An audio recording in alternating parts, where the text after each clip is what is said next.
Our theme for the second week of Advent is plan. And I think it's important to establish that I do use the word plan a little bit differently than I use the word prepare, which is next week's theme. In this book, I use plan to talk about all of the things that we do kind of that are the mental work. And then I talk about prepare as more of the physical, tangible work that we do when we're preparing for people to come into our homes.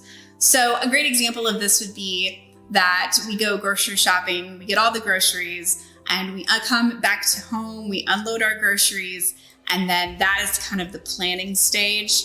The prepare stage is when we actually start taking things out of the fridge, start actually chopping the vegetables. So in the context of the study, while I know plan and prepare can be very similar words that are used interchangeably in our language, for the purposes of this study, we're kind of distinguishing basically the work that you do to get everything into the house, and then the work that you do once you actually have all of the elements you need inside your home. I know that I'm not the only one who finishes a long day of work and just can't come up with the energy to prepare dinner that night. Sometimes my husband comes home and we've both had a long day and neither one of us want to cook. And we look at each other and we say, you want to do whatever for dinner? And we say, yeah, let's just do whatever for dinner.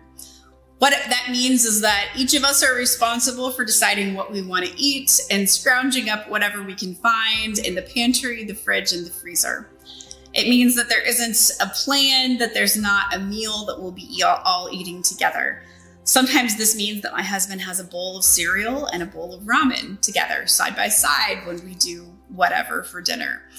But this is not something that we do when we're planning on having guests come into our home. We don't just look at each other and go, we'll just give them whatever's in the fridge. We plan. We spend time planning and waiting for our guests to arrive, but we think through what it is we are going to make, what's the menu going to be, who's coming. There's a lot of things to plan before we provide hospitality in our homes. In our scripture this week, we look at what it means for people to be planning. In our text from Jeremiah, we find that Jeremiah, as a prophet, is telling the people that it is time to start making plans as they continue to live in exile in Babylon. This is not a message that the people want to hear because they keep thinking to themselves, surely next year we'll get to go home. It'll be next year, next month, next week. It has to just be around the corner. And the prophet Jeremiah tells them that it's time to settle down. It's time to find spouses for their children. It's time to plant gardens and vineyards. It's important to keep in mind that a vineyard typically doesn't produce fruit for the first 6 to 7 years after it's been planted. And so this means that the people are going to be in exile for a long time. That doesn't mean that they can't make plans, even though the future may not look exactly the way the people are hoping that it would. God has prepared for the future of God's people. And so that means that the people are called to be active participants in God's plan.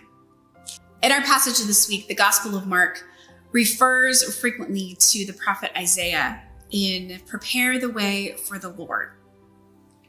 One of the things that we see is that John the Baptist is preparing the way for Jesus. We are called to be active participants in the new plan that God has set forth for humankind through the coming and through the sacrifice of Jesus Christ. This is what John the Baptist has come to prepare a way for God's plan to take place through the person of Jesus. And during the season of Advent, as we continue to prepare our hearts, our minds, and our souls for the coming of Christ in the past, the present, and the future, we recognize that we aren't just planning for the people who are already in the house when it comes to God's kingdom, that we are called to plan and we are called to prepare for those who might not yet be seated at the table. And so we ask ourselves, how are we going to plan this Advent season for the coming of Christ? How are we going to plan for those who are not yet seated at the table? And how are we going to plan for the generations to come?